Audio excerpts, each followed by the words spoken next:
Why is there a watery runoff after cooking my bolognese? It's a fairly standard recipe with passata and wine, simmering on a low heat for a couple of hours.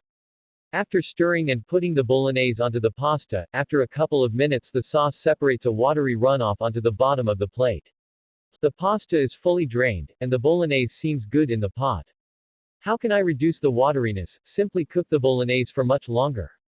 I haven't wanted to risk drying it out burning. A few things that can help, if it's not an issue with fat like italian suggested, tomato paste. Yes, I know it's a sacrilege, but it'll act as a thickener. Take the pasta out before it's gotten to al dente, and finish cooking it in the sauce.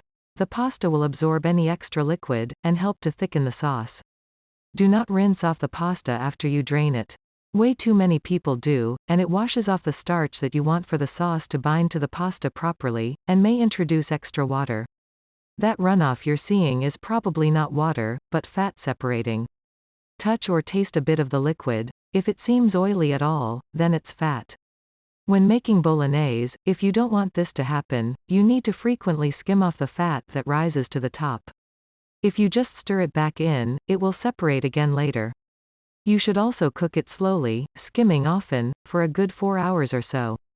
I should note that the fat is not necessarily evil, and some cooks insist that you should never skim, because that's where the flavor is. Personally, I've never found much difference in the flavor whether you skim or not, but if you don't skim, the fat content causes the mixture to separate later. The same thing happens with chili, or any dish where you're using ground chuck that hasn't already had all the fat removed by deep browning. Eventually, during cooking, that fat will leave the meat, and you have to either skim it off, cook it off, or contend with greasiness.